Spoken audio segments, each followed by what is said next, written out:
But I want you to be able to walk away from this and know how to respond if you're on an event like this and someone falls, impales themselves on a stick through their thoracic cavity or their upper portion here. We'll divide the body up into kind of arms and legs. Arms and legs can get tourniquets to stop bleeding. You have from like where your belt sits, kind of where your groin is, really kind of where your hip crease is, the groin area where the belt is up. This is where your guts are, and your stomach and your liver and your spleen and your abdomen. And then up here where your rib cage is, all the way up to the tip part of your shoulders, you have two lungs. They have different lobes. You don't need to know that. Just kind of always know that you have a right lung, big bag of air balloon, if you will, and you have a left lung, big bag of air. And that baby rides really up high. So you know those targets you guys shoot at, and they got kind of like a square head and square arms, and there's an A zone, a B zone, and a C zone. Does that ring a bell for people? Kind of like the basic silhouette targets. If you nick that target up here, you're going to pierce their lung. So the lung goes really high, higher than you think. So that'll make more sense when we start talking about that. We used to teach everything ABCs, and that was airway, breathing, circulation. And I still kind of think that way because I'm a little bit older. So I don't have PowerPoint, so I made this amazing training aid of just airway, breathing, circulation. Airways bringing air into the body through the plumbing. Outside air, you suck it in your mouth or your nose, it goes down, hits a split, and then goes down one lung or the other. Airway. Breathing is this big muscle down here that goes up and down, and then when you breathe in, this muscle drops down. That's your diaphragm. It creates negative pressure, and it kind of allows air to come in, just like a fire bellows. You guys use one of those to start a fire. You bring it out, air gets sucked in, and you squish the two handles back together, and the air blows out. Same thing like a squirt gun. Same thing like a Windex bottle. When you squeeze that trigger, that little piston pushes a big, like a little balloon in there, sprays the Windex out or sprays the water out of the squirt gun. Same kind of thing with breathing. That's what breathing is. Circulation, that's your heart. Heart pumps blood. Do you guys know how big the heart is? Kind of on average. Yep, the size of your fist. You got to kind of open your fist up as big as you can because the heart has 4 chambers, 2 sides. It's a 4-chambered pump. It gets pretty darn big, and it's amazing when you see someone's chest split open. That heart, when it's not full of blood, can shrink up to a super tight fist. So it gets really small. As it fills up full of blood, it gets really big. As it squishes out, it pushes the blood out, and blood leaves the heart through arteries. They're important because that's why we use tourniquets. It goes down the artery all the way down to my foot, and then as it kind of does the oxygen exchange, it starts coming back via a vein. Veins have less pressure. You guys know what a normal blood pressure is? What's so normal? Like 120 over 80, does those numbers sound familiar? So when the heart squeezes and sprays stuff out, the blood out, it's at the highest pressure it's going to get, and it's usually around 120 when you're sitting on the couch watching TV. And then as it relaxes and fills, that's when it drops to the 80. So it's always pressurized. So we have a pressurized system. Up until about 15 years ago, we did not have tourniquets. We didn't. When I first became a medic in the Army, we were told not to put tourniquets on. That we'd learn that later at a higher level school. Then I transferred out of the Navy, or the Army, went into the Navy, and I never got that school. And then did the academy, and then it was like kind of Mogadishu, Black Hawk Down time frame in the 1990s, where a lot of people got shot and bled to death. Someone said, hey man, we need to start doing tourniquets.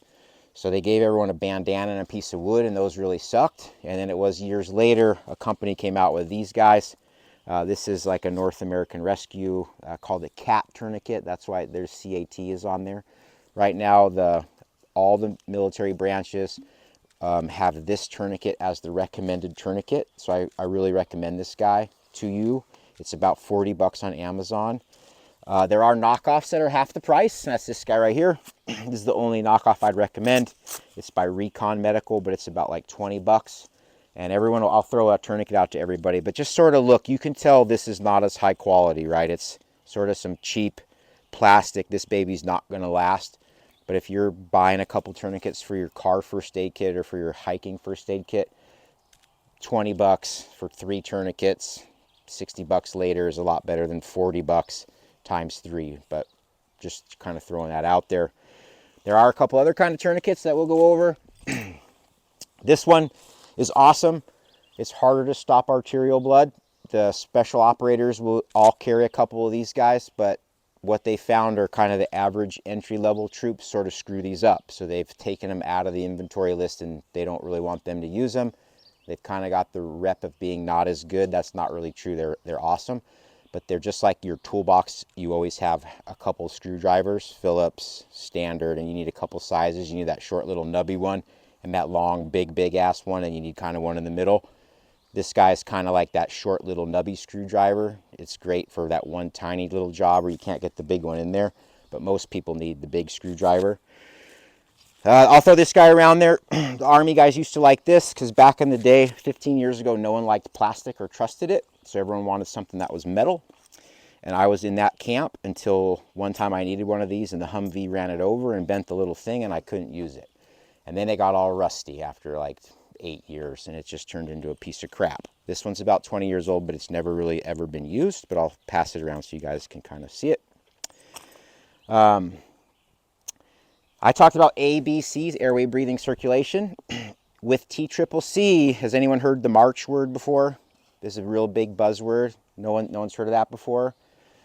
So it's kind of the ABCs, but a little bit changed because we found that everyone was dying from blood loss. So how much blood does someone the size of Jim have in his body? Does anyone know? Like how many quarts of oil are in your car? You guys have an idea when you change your oil, how many quarts of oil you put in there? About 5, 6, something like that, or unless you're a diesel and it's different. So we have in our body about 4.5 liters of blood. I'm a smaller guy, about 163, 5'6", 5'7". I have about 4 liters of blood. So visualize in your head 2 2-liter bottles of soda. You guys ever got that in your head, what a 2-liter bottle of soda is? I have 2 2-liter bottles of soda pumping out my heart, going all over the place. I can lose half that volume of blood. If I chopped off my hand, I would spurt blood out and it would be a big mess and it would spray out every time my heart beat. So I want everyone to feel their radial pulse. Find your thumb, take 2 fingers, and then find kind of got a little groove right there. Be real gentle. Usually people push too hard. Rock it back in there until you find. Sometimes you have to roll out towards the outside of your arm, thumb. You guys feel your own pulse? Now feel your buddy's pulse, because it's important to feel your own pulse, but realistically, if you're providing aid, you need to find someone else's pulse, and it's a little bit harder. So feel someone else's radial pulse. Radial just means hand towards the thumb. Anyone having a hard time finding that? So what you're feeling is a blood pressure of every time you feel that pump, that pulsatile pump, that's the 120 of when the heart squeezes. Heart squeezes and you feel that pressure wave, and that's 120. If I were to lose half my blood volume, so if I have 2 2-liter bottles of soda and I pour one of them out, I've just lost 2 liters of blood. I'm going to look very white. Right now I kind of look pinkish, right? Some of us are darker than others. We have more melatonin in our skin, and they're going to be darker. If you look at your kind of upper lip-ish, you'll have a pink area on the inside of your upper lip, and that's what I would do on people that are darker complected, okay? Sometimes the palm of your hand. If you push your skin, you see how I turn white and then I turn pink again? That's called refill. That's the red blood flowing back into that area that I pushed on. Everyone kind of push on yourself and see how quick you turn white and see how quick you turn pink.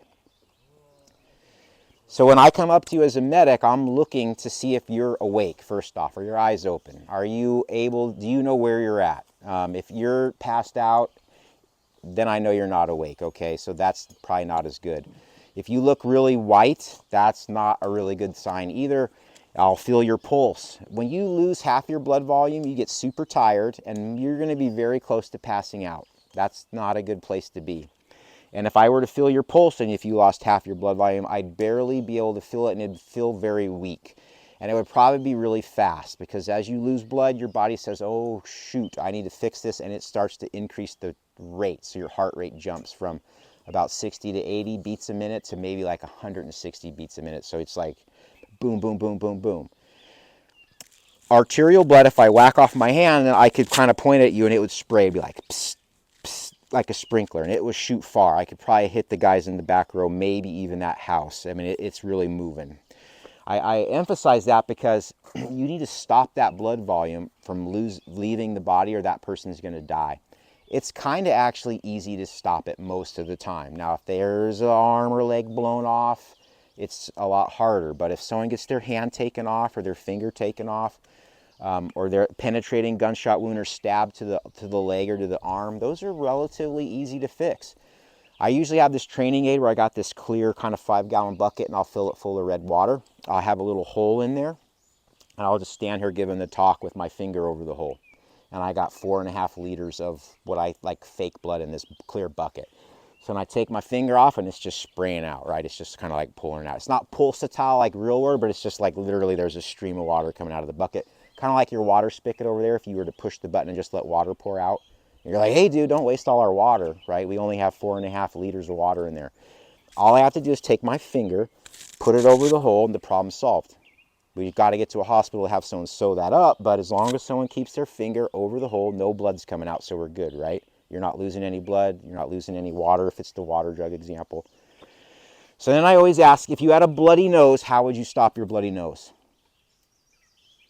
Right? You'd pinch it, right? You'd take 2 precise pressure points and you'd pinch your nose. And then you're like, hey man, I can't breathe out of my nose. And then you're like, well, what side of my nose is bleeding? Let's just say it's the right side of your nose.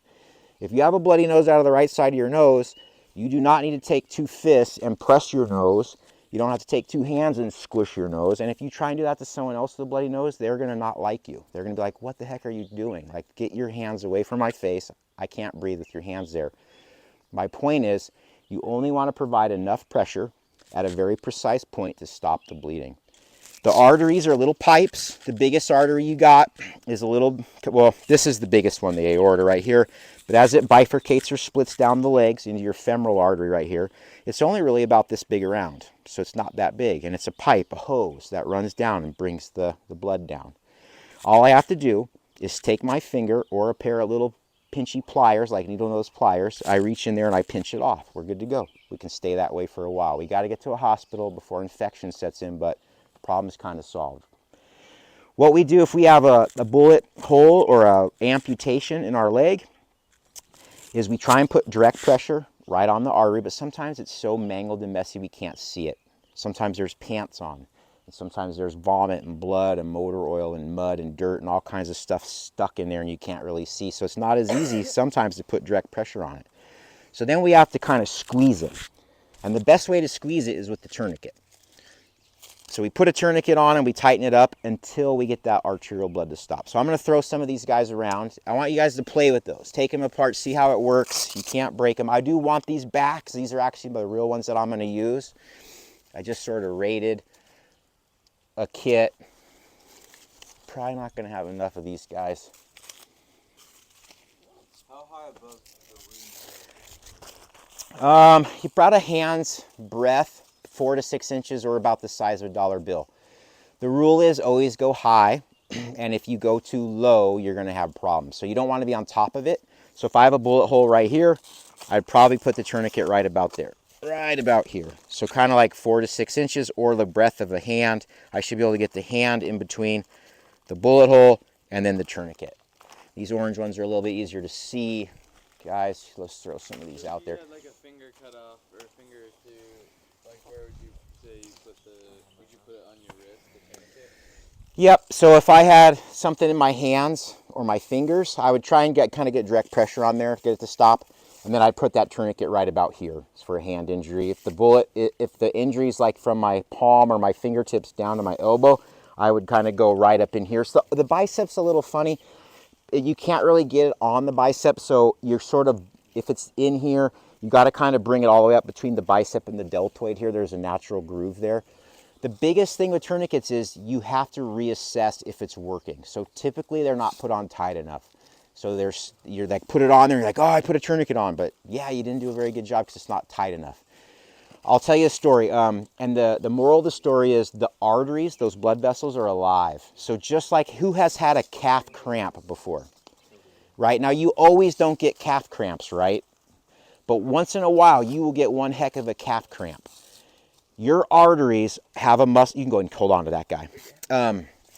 Here, guys, play with that guy.